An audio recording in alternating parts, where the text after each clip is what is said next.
Hello friends, now I'll be discussing medicine question number 21 to 49 of Grand Test 183. So first of all, we talk about question 21. It says cilostazol is used for which condition?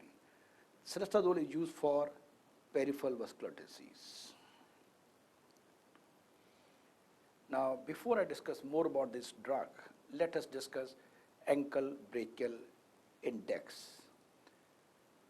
We write it to be ankle brachial index. What does this ABI stand for? We check systolic BP at ankle.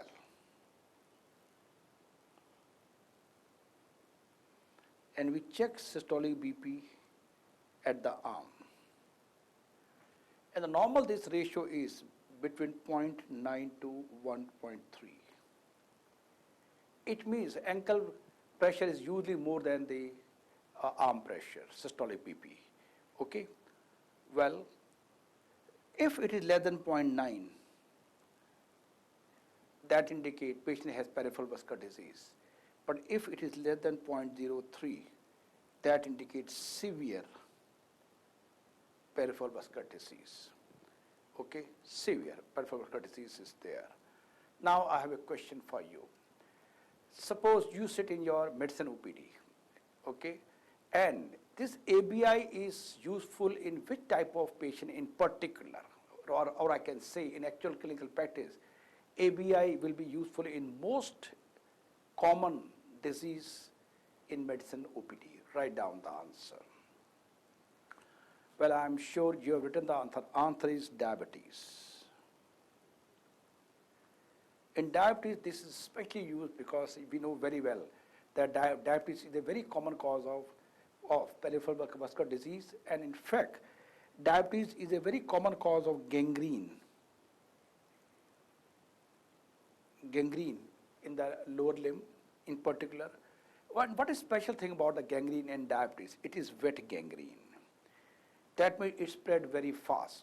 In fact, what they say, gangrene in a diabetic patient is like a surgical emergency. And the patient's feet should be amputated as early as possible because otherwise it spreads very fast. This is sharp in contrast in Berger disease, which occur in smoker. Gangrene can occur, but it's a dry gangrene. So there is no emergency in this case.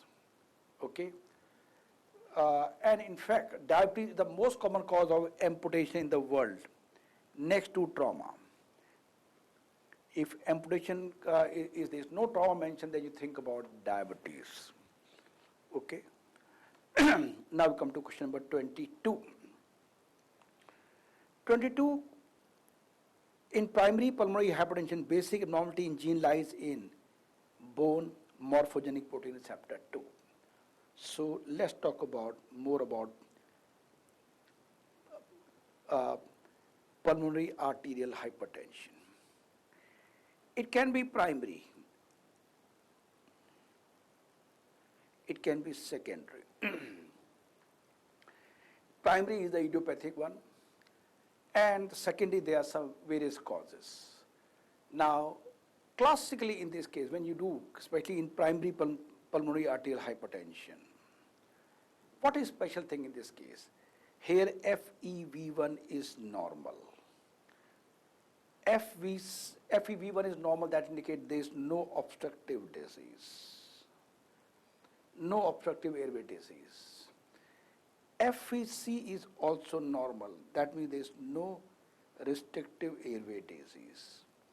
And the ratio of FEV1 to FVC is normal. That means there is no obstructive or restrictive airway disease. Then what is the classical finding that you get? Patient develop exertional hypoxia.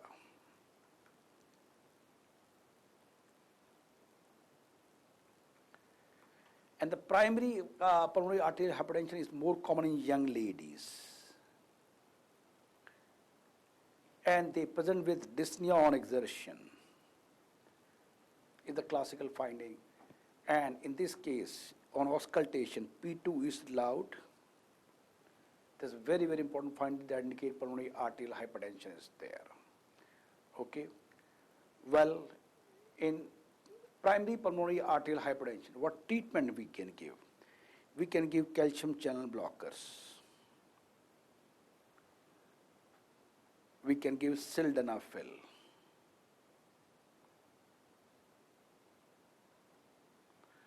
We can give bosentan.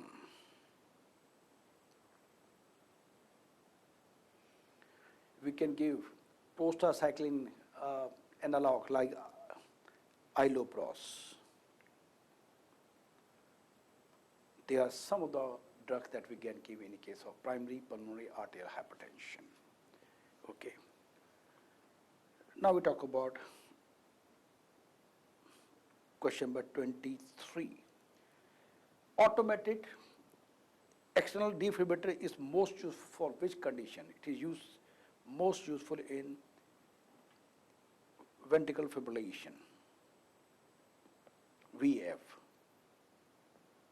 So question number 23, the answer is D. Now, what is this defibrillator and why it is most useful in VF? VF is just like cardiac arrest.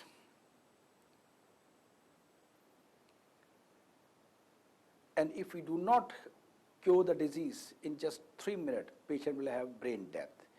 So for that we need a very fast treatment, and we use defibrillation.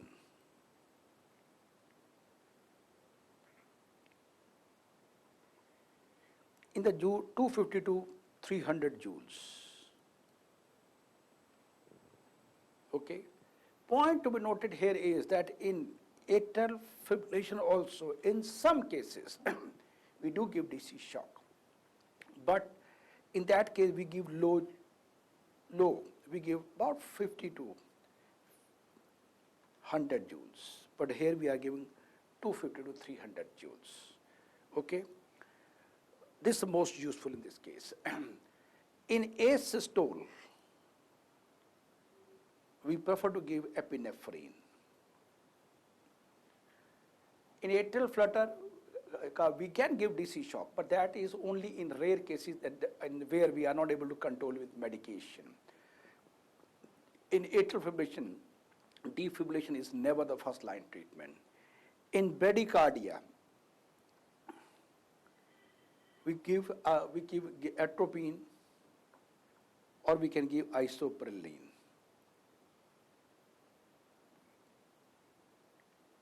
DC shock is not the first line treatment. So hence the answer of this question is ventricular fibrillation is the best answer. Once we have stabilized the patient, what are other drugs that we can give? Drugs that we can give is injection lignocaine. We can give injection amiodarone. We can give injection sotalol. So there are various drugs, but remember, the first line treatment is always DC shock. Okay. Question number 24.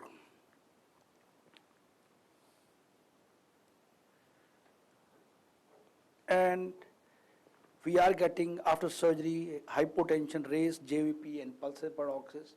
This is a classical case of cardiac tamponade. Okay. Let's learn the basic concept. What is the basic pathology in cardiac tamponade? This is the myocardium. This is the pericardium. And the whole blood is, whole fluid, this space is full of liquid, maybe blood, maybe some liquid, water or some other thing, pericardial fluid. So that means the patient will not have a easy diastole. There is no place for diastole, for her to expand during diastole. With the result, during diastole, blood is not able to come to the right atrium, so JVP is raised. As very less amount of blood is coming to right side of the heart, with the result, very less amount of blood will go to left atrium and very less amount of blood will come to left ventricle. With the result, left ventricle outflow will reduce, that will lead to low BP. And when you auscultate this patient over the pericardium, you find the heart sound are very faint heart sound. Very faint heart sound. Okay. And faint heart sound indicate muffled sound. So these three things together, they constitute the classical triad of cardiac tamponade.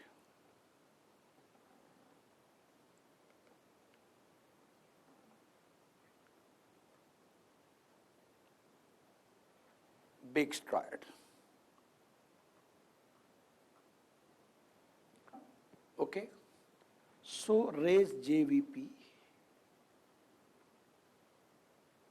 decrease BP, faint heart sound.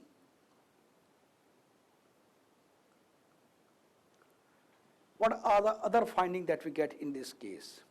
In this case, pulsative paradoxis is there.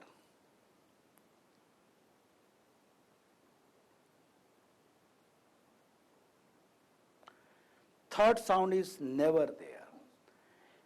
Y descent is never prominent. That's two classical findings that you get in addition in cardiac tamponade. Diagnosis is made by echocardiography. Okay, you get echo-free area. And treatment is drain out and treat the basic cause. Hence, the answer of question number 24 will be D, as I told you.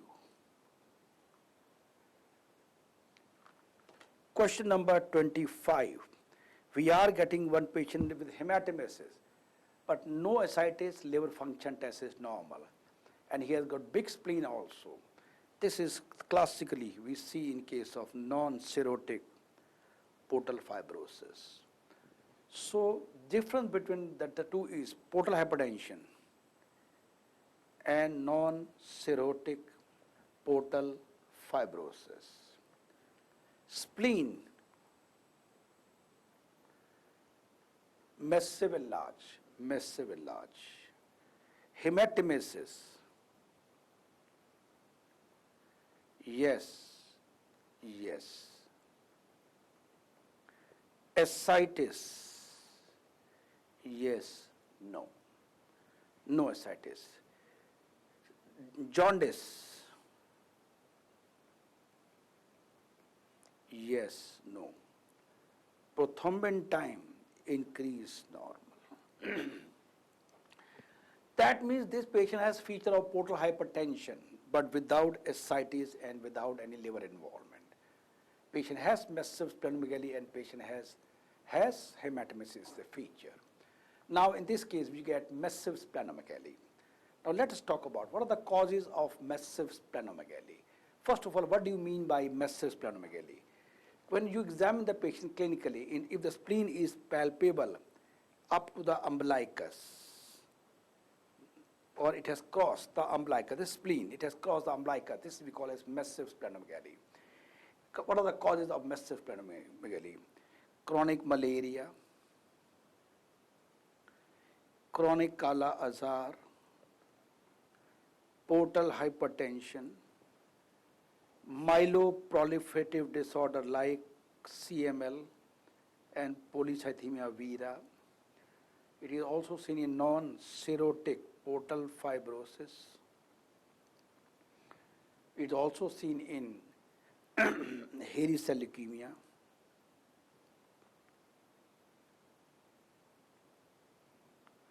It is also seen in glycogen storage disease like Gaucher disease. Okay. Question 26. We are getting one patient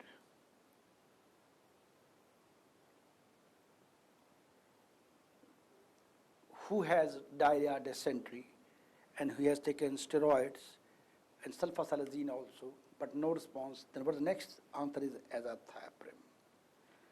What is the case like? This is a classical, typical history of ulcerative colitis. Okay, and he has been given the usual treatment, sulfasalazine steroid, not responding, then you have to go for immunosuppressive drug like azathioprine. Now let's learn more about ulcerative colitis.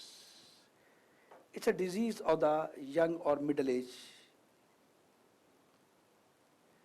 Something very interestingly, it is more common in non-smokers.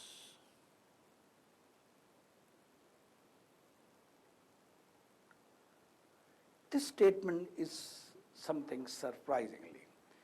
Okay, normally all diseases are more common in smoker as compared to non-smoker, but this is something exceptional where it's more common in non-smoker. It is a disease of the large intestine. Small intestine is not involved. Very rarely, only distal 1 to 3 centimeter of small intestine may be involved, and this is known as backward ileitis.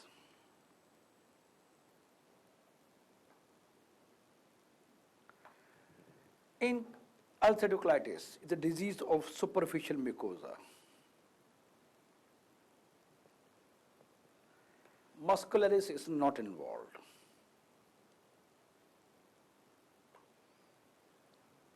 Okay. Now I have a question for you. Stop the video, write down the answer. I just made a statement that it's a disease of the superficial mucosa, muscle of the intestine is not involved. Is it always true? That means it is never involved. Is there any situation where even muscle is also involved in ulcerative colitis? What is that condition known as? Write down the answer. Well, I'm sure by now you have written the answer. Answer is when toxic megacolon occurs,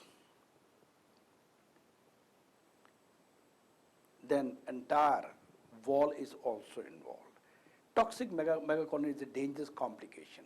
And how we diagnose this condition? Classically, patient complain of severe pain abdomen and patient may have deterioration of the diarrhea. You go for X-ray of the abdomen standing position. And if you are getting standing position and if you are getting dilated transverse colon, if this diameter is more than 6 centimeter, this is almost a conformity of toxic megacolon, and this patient need urgent colectomy. Otherwise, this can perforate. Okay. So I hope you are clear about this also. So finally, I told you the disease is superficial mucosa. So you get pseudopolyposis.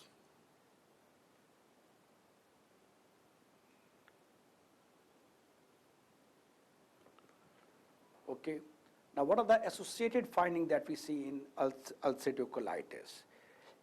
The so-called extraintestinal feature are, there may be ankylosing spondylitis.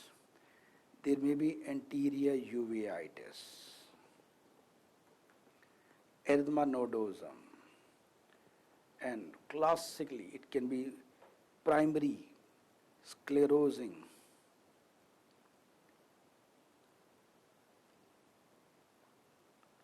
cholangitis, cholangiocarcinoma.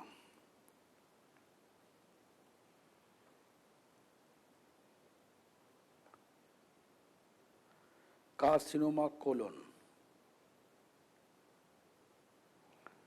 These are some of the associated findings that in case of ulcerative colitis. Question 27. That nephrotic syndrome is seen in which condition? Out of this 4 conditions, it is seen in constrictive pericarditis. Okay. Well, regarding CP, let me tell you some important points. CP can be caused by any cause which lead to pericarditis. But there is only one exception. Stop the video, write down the answer. Which is that condition where pericarditis occurs, but that does not lead to constrictive pericarditis. There is only one. Write down the answer. Well, the answer to this question is rheumatic fever. In rheumatic fever, CP is not a feature. Now, what are the classical findings that we get in any case of CP? In this case, we get pericardial knock.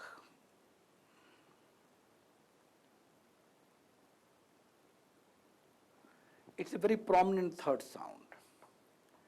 Remember, in cardiac tamponade, third sound is never heard. Here we get very prominent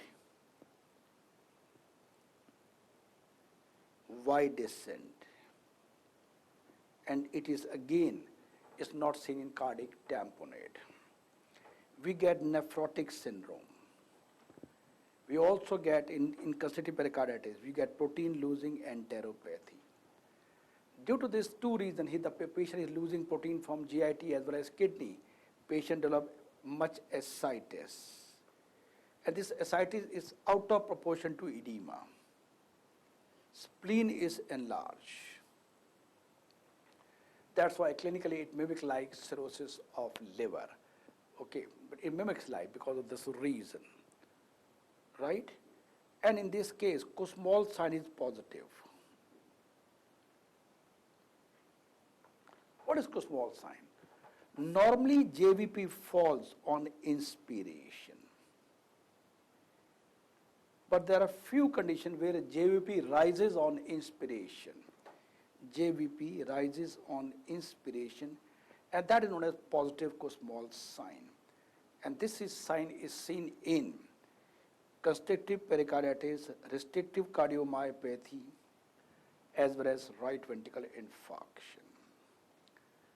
And CP we can diagnose by echocardiography and also by catheterization. Okay.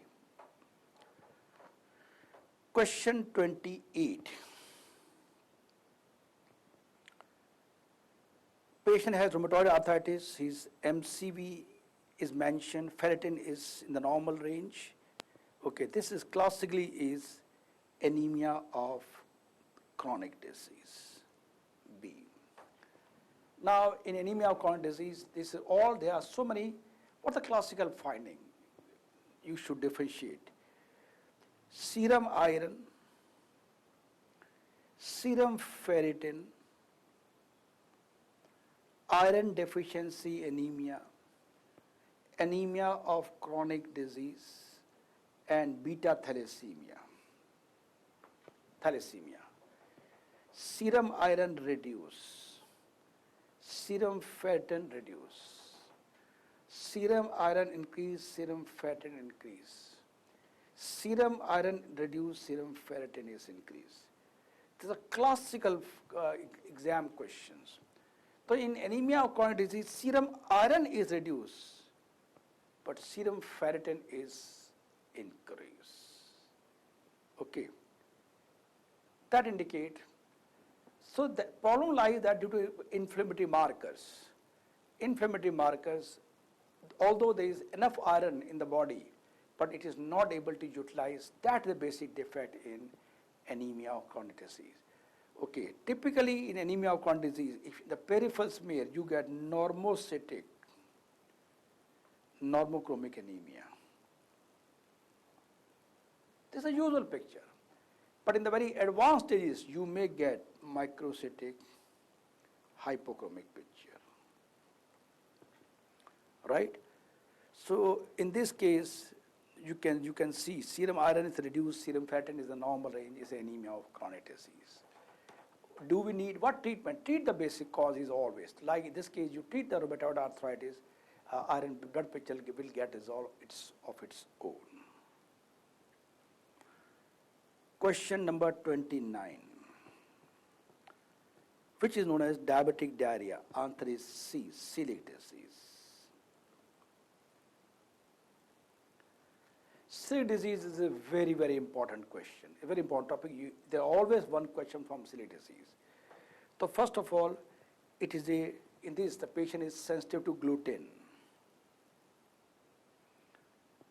And gluten, that means when the patient takes gluten containing food, he develops diarrhea. What are the food which contain gluten? The mnemonic is bro, barley, rye, oat, wheat. This is a mnemonic for these gluten-containing food. It's an autoimmune disorder, but it's a T cell disease. Normally, most of the autoimmune disease, they are due to B cell, but there's one disease where it is T cells are involved. And one more thing, it has got bimodal presentation. It may be present in the early childhood or it may be present in the elderly people also. Disease is more in female as compared to males. Okay. Right. Now, I have a question for you. Stop the video, write down the answer. In India, which part of the country is less likely to have celiac disease patient as compared to other part of country? Okay, well, we can divide the country, in our country, North India and South India. Let me give a clue to you. Where you feel that celiac disease manifestation will be more. Okay, well, I am sure you have written rightly. The answer is South India. The manifestation is low. Why? Because South Indian diet is rice based, and rice doesn't have gluten. It's in contrast to Northern India food, where it is wheat based, and wheat contains gluten. Okay, so in nutshell, if you have to treat a case of celiac disease, ask the patient to stop taking wheat based meals and ask them to start taking rice based meals like dosa or vada or idli, whatever you can say. All are rice based. That's the main treatment. In fact, there's no treatment of celiac disease except to change the diet. Now, how we diagnose this case? Best initial test is TTG, antibodies. Okay, but most conformity is biopsy. In biopsy, you find total villus atrophy. Now, what are the common associates of this disease? Type 1 diabetes. That's why it's very common. That's why in celiac disease patient has diarrhea. And diabetes 1, so we call it diabetic diarrhea. The other name of celiac disease is diabetic diarrhea.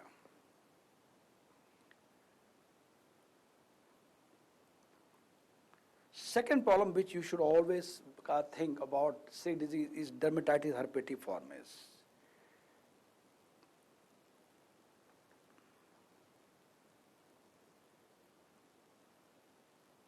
And third, non-Hodgkin lymphomas are very commonly associated with celiac disease. Okay, so I hope you are clear about why we call it diabetic diarrhea. Question 30. New drug is bromocriptine. That is, answer is A. Bromocriptine is a newer anti-diabetic drug. Let me give you the list of newer anti-diabetic drugs. Newer drug, one is bromocriptine and one is hydroxychloroquine. This is the latest in the list.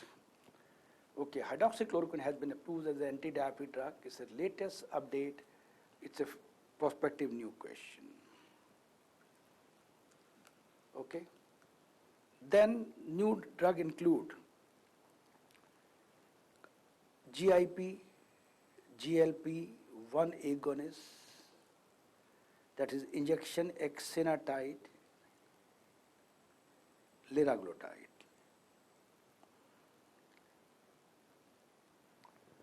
Then we have DPP-4 inhibitors.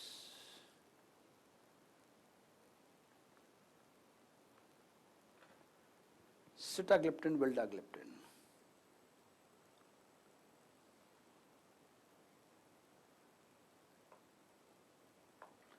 Then we have amylin agonist.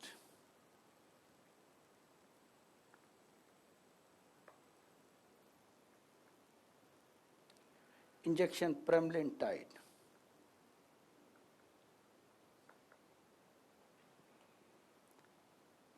Then we have newer insulin, injection, degludec. It's a very long-acting insulin. You can give once in 48 hours also. Then Afrezza is an inhaled insulin.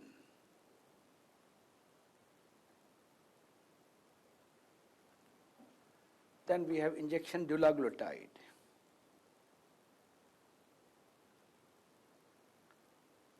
This is GIP, GLP-1 agonist. It is to be given once a week. Once a week. So they are some of the newer anti-diabetic drugs. Question 31. This is classically, we are getting cholinekia. And cholinekia you get in iron deficiency anemia. What are the findings in iron deficiency anemia? Clinically, you get the cholinekia.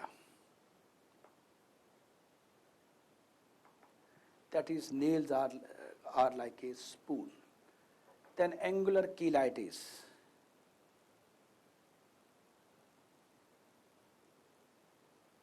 There are cracks at the angle of the lips, cheilitis. Then atrophic chunk, smooth tongue. Okay, they are the findings that we see in case of iron deficiency anemia. Laboratory wise, reduced serum iron, reduced serum ferritin. This is the most important finding. Total iron binding capacity is increased. Peripheral smear has got microcytic hypochromic anemia. Okay, this is regarding question number 31. Then we talk about question 32. We are getting one patient who has malar rash. Okay, young lady is there. And malar rash is typically we see in SLE. In SLE, what are the lab findings? First of all, ANA is the most sensitive test. Anti-double-stranded DNA antibody and anti-smooth muscle antibody, they are the specific test. Now there is a controversy which is more specific.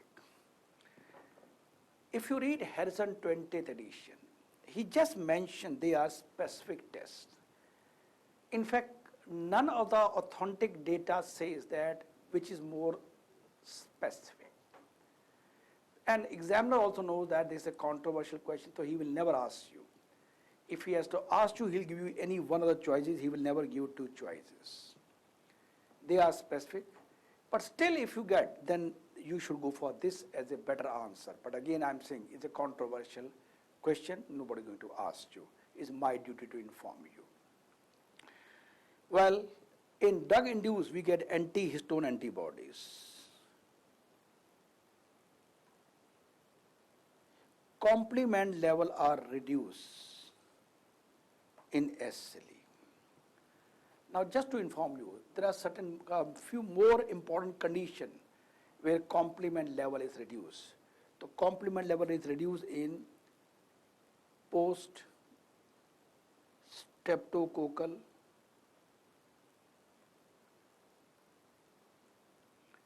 glomerulonephritis, mesenjo-proliferative glomerulonephritis.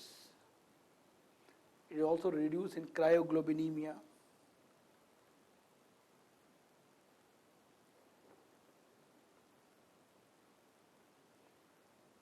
It is reduced in SLE. Okay.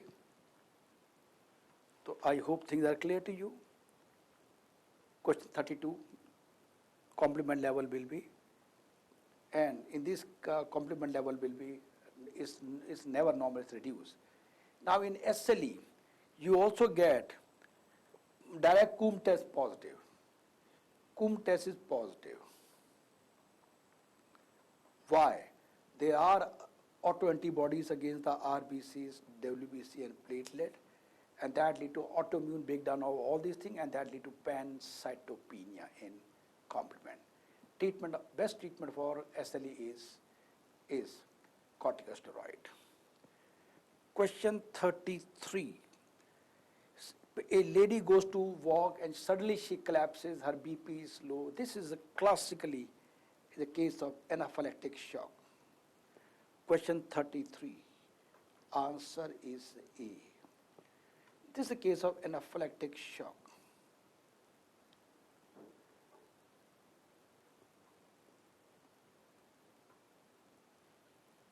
Okay.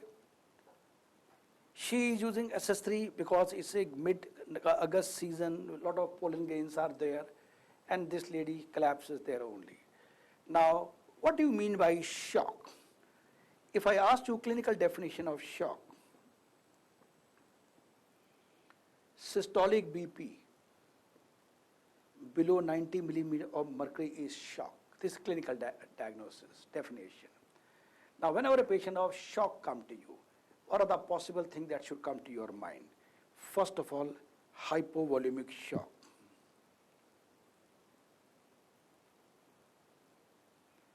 Here we have definitely history of some diarrhea or blood loss or vomiting. Some reason is there. There is no history in this case. Second is septic shock. Some fever is there, a long history of fever will be there, and patient can go into shock. Okay, here there is no history of fever also. Tisra, cardiogenic shock. This usually accompanies after acute MI, but there is no such history. And the fourth one is anaphylactic shock.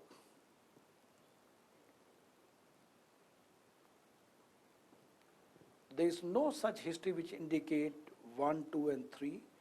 And the fourth is the most likely possibility, anaphylactic shock, and this should be treated with epinephrine and steroids. Question 34.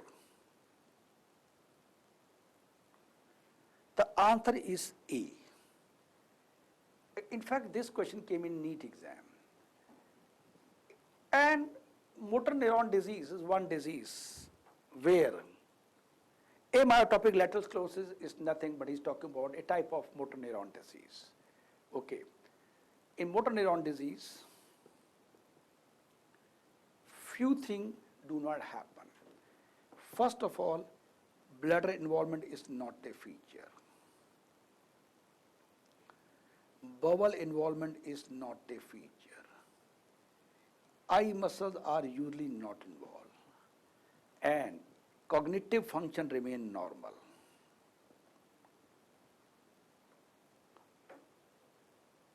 That means dementia is not a feature. And the commonest cause of death is, in this case, is respiratory failure. As such, there is no treatment for motor neuron disease or amyotropic lateral sclerosis. But a new drug, riluzole, has become. This is supposed to reduce the progression of the disease, but as such, it's not a cure of the disease. Question 35. The answer is B. Well, before I discuss this question, I have to tell you some basic concept of anatomy. The basic concept goes like this. Here is the skull. Here is the dura mater. This is the arachnoid matter. This is pia mater, and this is the brain. This is extradural space, subdural space, subarachnoid space, and we know very well the CSF flow in the subarachnoid space. But now I have a question for you. Stop the video, write down the answer. The question is, we know there are very venous sinuses in the brain, superior sagittal, inferior sagittal, etc., etc. Tell me what is the location of these venous sinuses. Stop the video, write down the answer.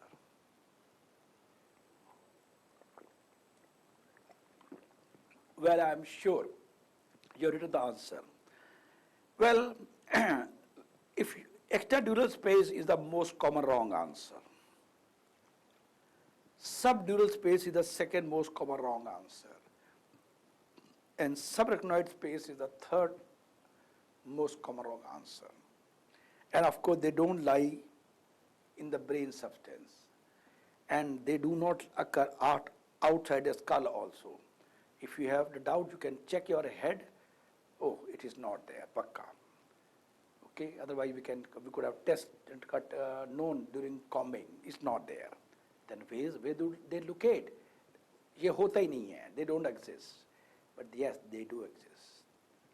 What is the mystery behind that? Friends, this point is not known to 99%. They don't lie in any other space. They lie between the two layers of dura mater. In the brain, dura is double layer. And they lie, that's why they are known as dural venous sinuses. And one more thing, in the spinal cord, dura is single layer. That's why there are no corresponding venous sinuses in the spinal cord. Okay? So this was some basic concept. Now subdural hematoma. This is the superior sagittal sinus. This is the superior cerebral vein, so-called bridging vein. And rupture occur at this point of entry of superior cerebral vein into superior sagittal sinus. Since it is a venous bleed, it's usually a very small bleed, a slow bleed is there. That's why majority of time patient manifests as a chronic subdural hematoma. Although acute subdural hematoma can occur, but it's much less common as compared to chronic subdural hematoma. And even a trivial trauma can cause this rupture of this bridging vein. That's why this is very common in alcoholic patient. In alcoholic patient, there is no point in taking history of trauma. Okay, if you ask any chronic heavy alcoholic, kabhi chot laga, did you have any head injury? Kabhi, he say, gira honga kahin pee ke. Okay, so there must have fallen after drinks. He doesn't remember. So alcoholic patient, now how patient come to us? Usually they come with headache, then altered personality, maybe altered gait also, and of course memory loss may be there. It's one condition where we can treat the dementia. It's a cause or treatable cause of dementia. That means you take out, you do CT scan, is the non-contrast CT scan, and treatment is burr hole surgery.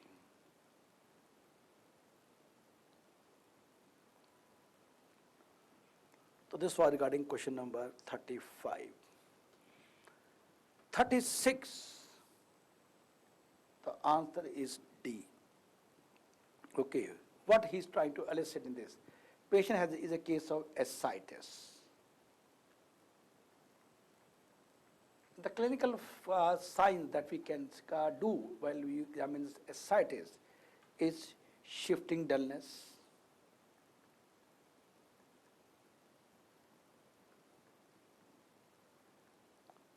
fluid thrill,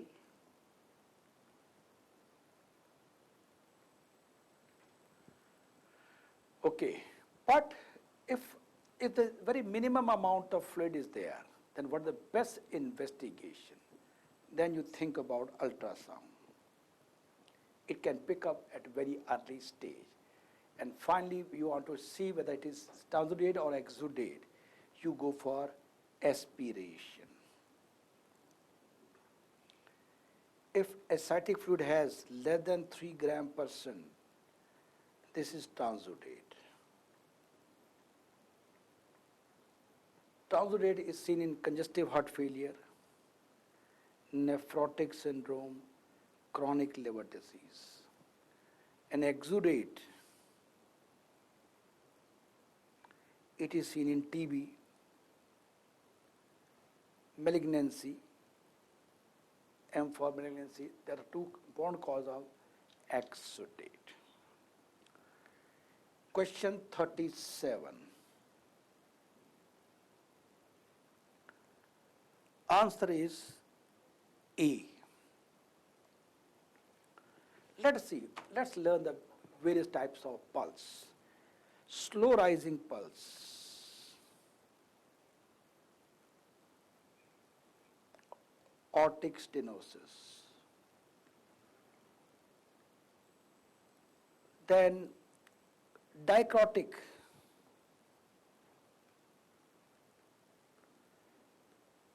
where we have two peaks, one in systole and other in diastole. This is seen in dilated cardiomyopathy. Then we have pulses bispherians,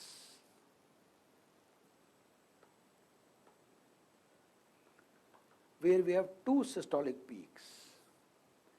It is in AR plus AS or HOCM. Then we have collapsing pulse.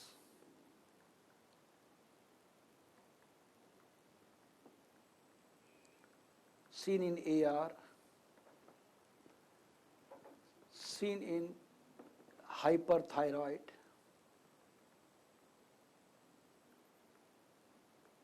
severe anemia,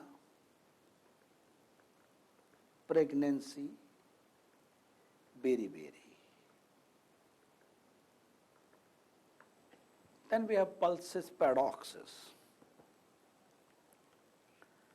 There is inspiratory fall of BP more than 10 millimeter of mercury. Seen in severe asthma, COPD,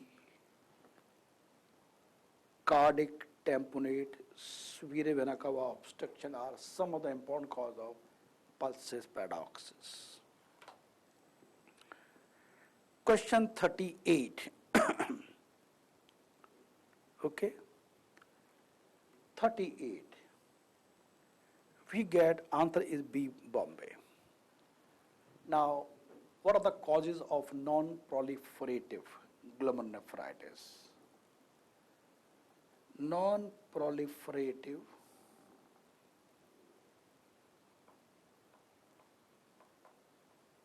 minimal change membranous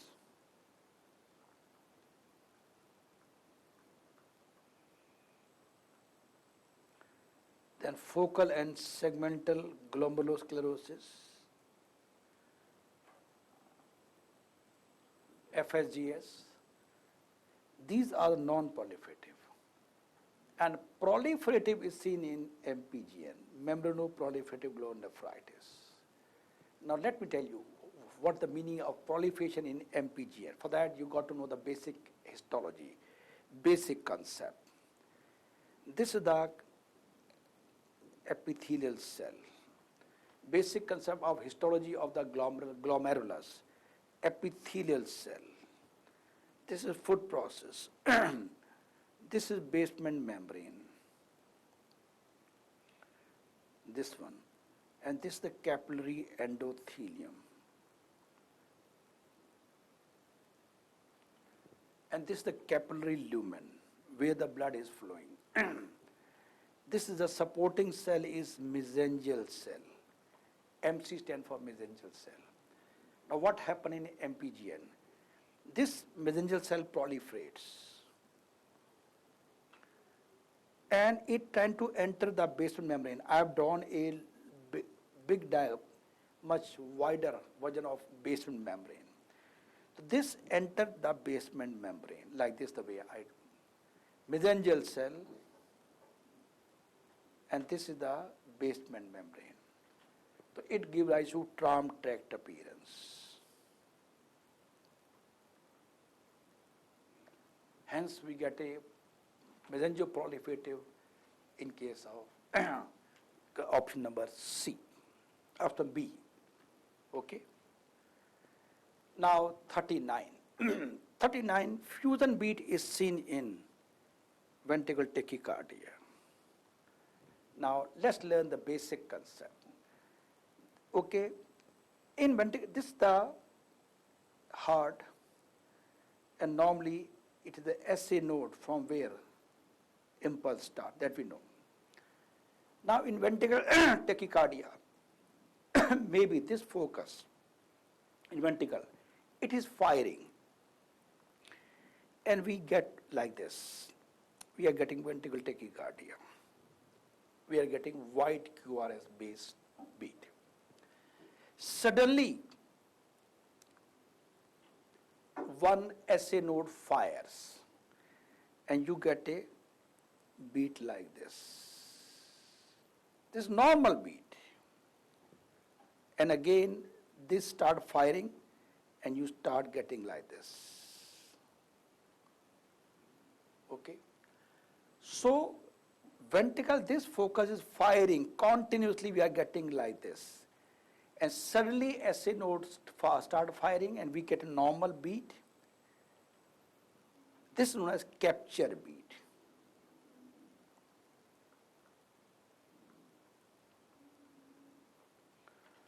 Now a time comes that this also fire, this also fire, both fire together.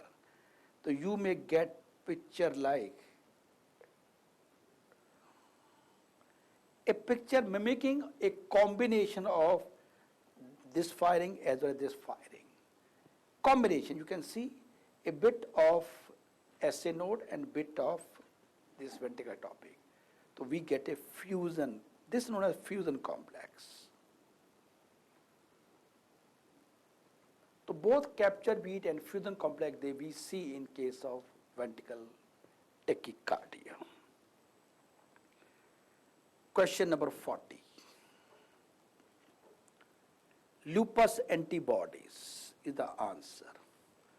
Well, anti-phospholipid antibody syndrome. This is a classical finding. Here, this is seen more in young ladies.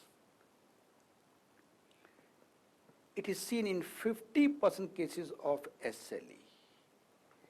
In EPLA, you get anti-cardiolipin antibody.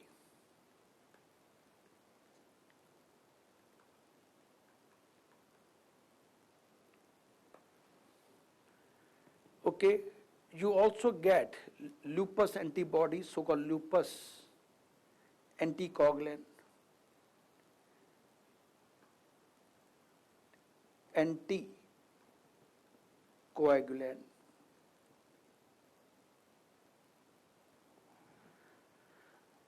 Okay, due to these antibodies, PTT is prolonged, clotting time is prolonged.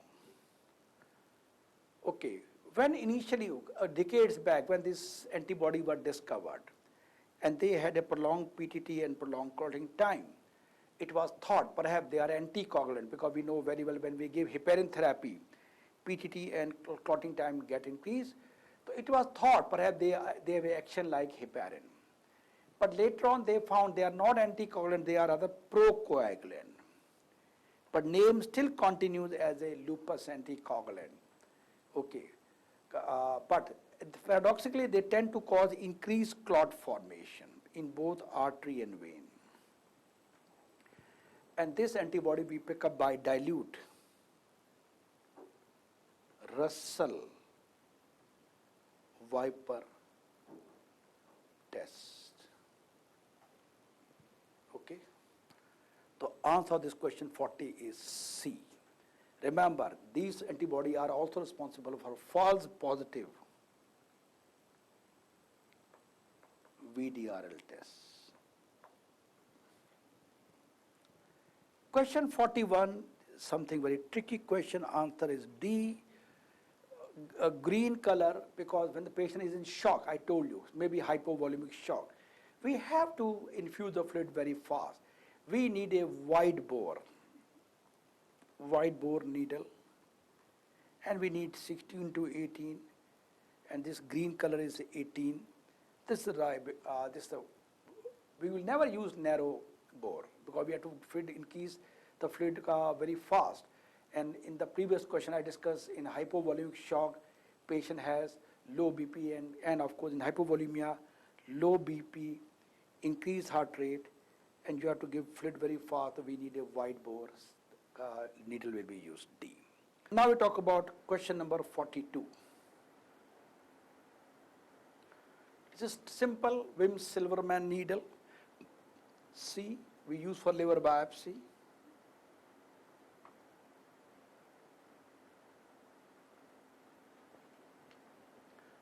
Okay. Well, now I have a question for you. It's a rank number 1 question. Okay. In fact, liver biopsy is always the investigation of choice in all liver disease.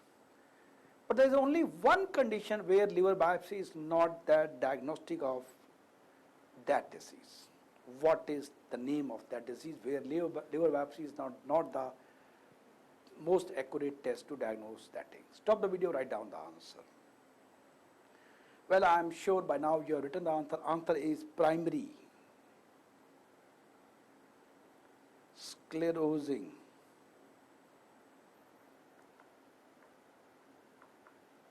cholangitis.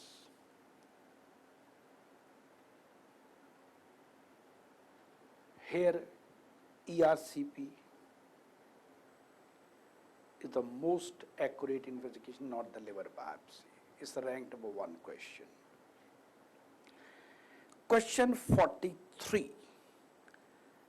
We are getting oxalate crystals, and this is classically ethylene glycol poisoning. Ethylene glycol poisoning, question number 43, answer is B. In the ethylene glycol poisoning, we get that oxalate crystals, and the second point which goes in favor is increased anion gap. Now let's learn more about anion gap. What are the causes of increased anion gap? Increased anion gap is seen in, there are certain diseases like DKA, chronic renal failure, lactic acidosis, starvation.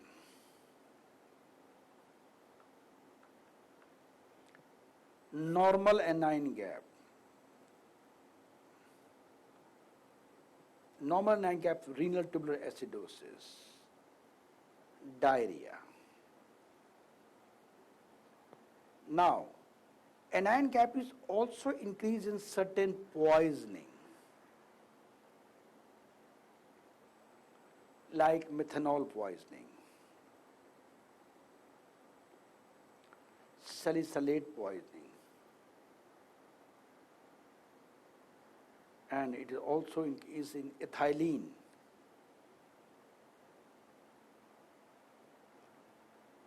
glycol poisoning. Now I have a question for you. Stop the video, write down the answer. There are certain conditions where anion gap may be less than normal. What are those conditions? Write down the answer. Well, the right answer is multiple myeloma, hyperparathyroid.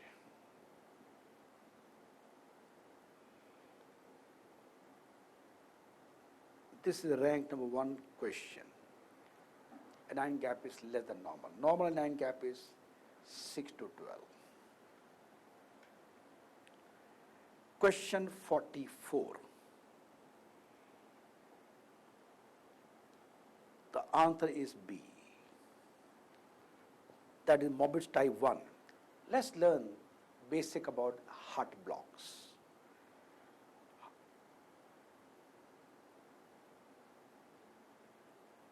This is normal recording. The PR interval is 0.12 to 0.20 second. This is normal PR interval, like that what I have shown you. But if we get a prolonged PR interval,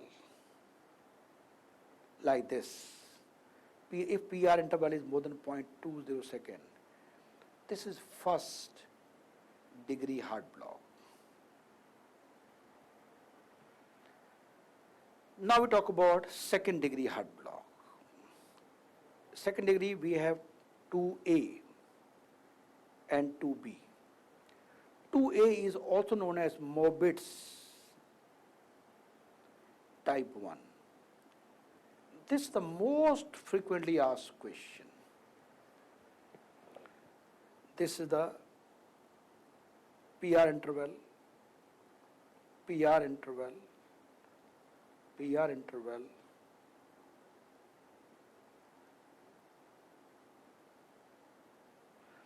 PR interval, PR interval, PR interval, PR interval.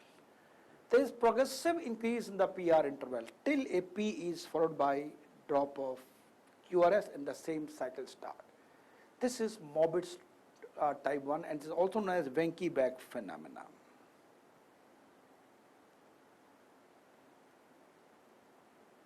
Then we have 2B block, P, P, QRS, P, P, QRS, P, P, QRS.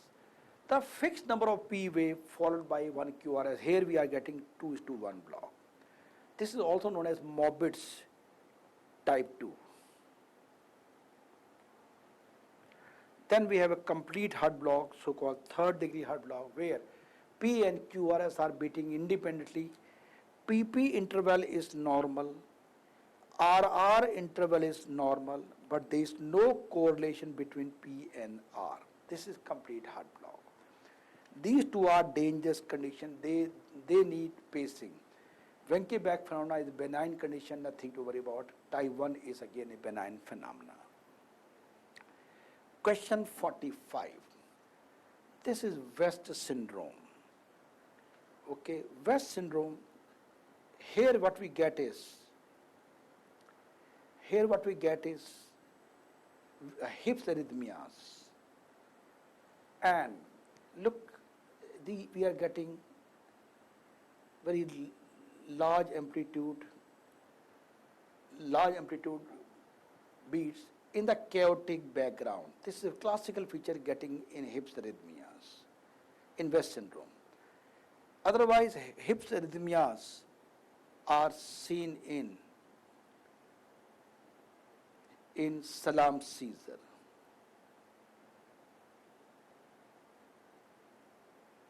So-called infantile spasm, hips arrhythmias.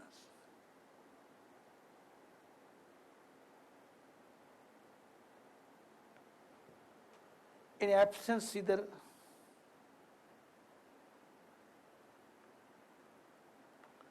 you get spike and 3 per second spike and dome pattern.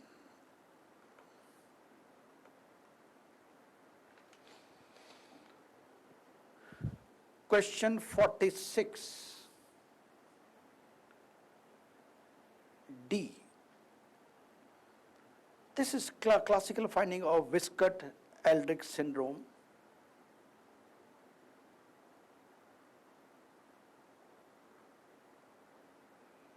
Where you get low platelet count. Okay. Now, whenever we have a low platelet count, that lead to increased tendency to bleed.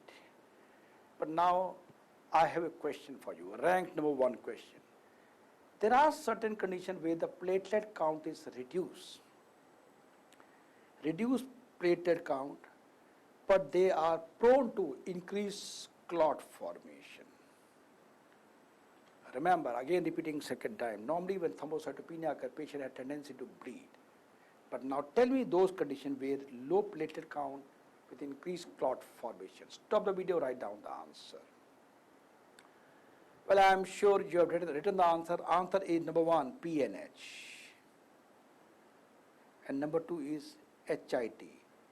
HIT is heparin-induced thrombocytopenia. There are 2 conditions where patient, despite having low platelet count, patient has tendency to increase clot formation. And now I tell you, there are some conditions where patient has normal platelet count, but still patient has tendency to bleed. That is Glenn-Mann's thrombosthenia.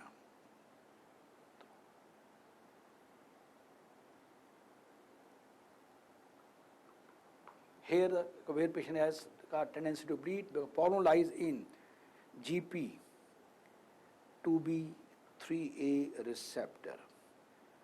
And that's why platelets are not able to make a plug. There is defect in platelet plug formation. Defect in platelet plug formation also occur in Bernard-Soler disease.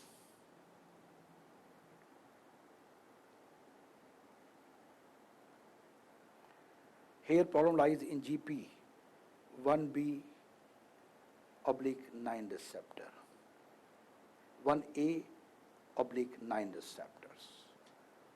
Okay. This is regarding question 46.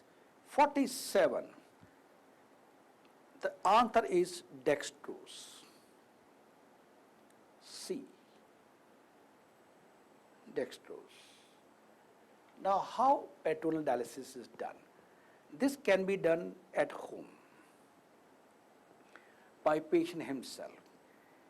What is done? This is the peritoneal cavity. A catheter is placed, and at night patient will take a bottle of dextrose-rich fluid and he will connect to this catheter. And after that patient will sleep. Now peritoneum has dextrose-rich fluid. The peritoneal cavity acts like a dialyzing membrane, and overnight everything will be taken out, everything come to the dextrose. Urea, creatine and other ways they come to peritoneal cavity. In the morning, patient will drain out all this from the peritoneal. It is a slow process. Can be done at home. Cost is very less. Is ideally suitable for elderly people. Ideally suitable for those who have a cardiovascular problem, where they don't want urgent BP to fall, because in routine dialysis, one of the most common and early complication is sudden hypotension because of sudden loss of water. But it is slow process, so hypotension is not a problem. And finally, the only disadvantage can lead to peritonitis,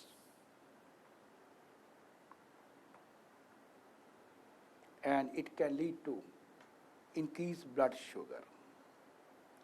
Hyperglycemia can occur. Okay. Question 48.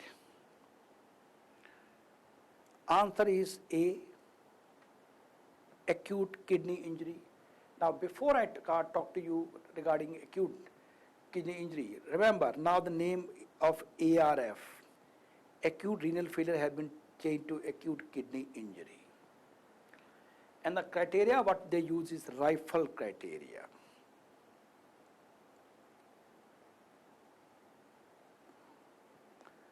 Risk, R for risk, I for injury, F for failure, loss, and end stage, E for end stage kidney. In risk, the creatinine become 1.5 times. Injury 2 times, creatinine. Here creatinine become 3 times. Loss, if kidney function is lost for 4 weeks and kidney function lost for 12 weeks is end stage renal disease. So how it's easy to remember 1.5, 2, 3, 4 and 12 regarding kidney injuries. And finally, 49 question, answer is C. In sickle cell trait, the classical feature of sickling are not there. Like what we get in sickle cell anemia, they get lot of hemolytic anemias, they get dactylitis, because of all clot formation, because RBCs, they tend to adhere to each other. None of the feature is there like this thing. But I have a question for you. It's rank number 1 getting question for people like you. Tell me what the classical finding you get in a case of sickle cell trait. Stop the video, write down the answer. What symptom you get? Okay. Well, I'm sure by now you have written the answer. Answer is, you'll be surprised, The answer of clinical finding in this case is nothing of sickle cell anemia, only one finding, that impaired tubular concentrating ability.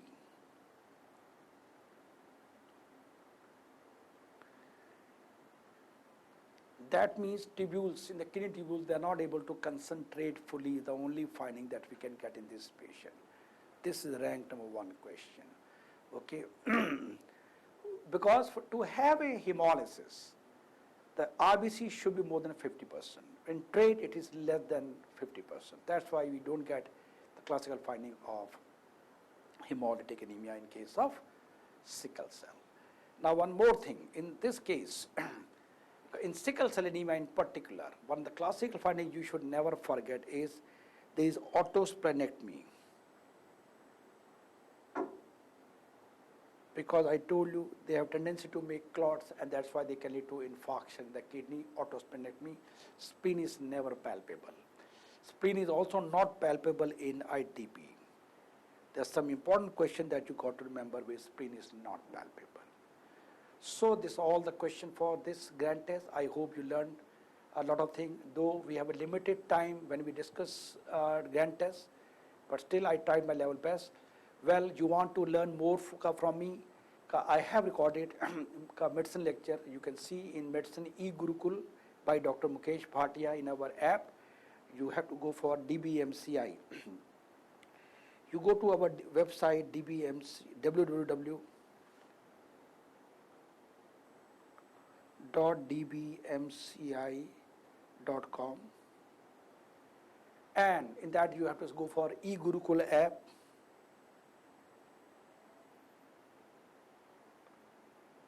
By Dr. Mukesh Bhatia. I recorded all the lectures fully based on 20th edition of Harrison, ultimate lecture. If you look, and lot of free videos are there in our DBMCI YouTube channel. See and learn medicine, okay? And if you have anything to talk, to give any session, you are welcome to talk to us, and you can mail us at our email ID given in your GAN test, studentsupport@dbmi.edu.in. It is given in our GAN test at the bottom of at the bottom of each this thing. Thank you very much for watching this video.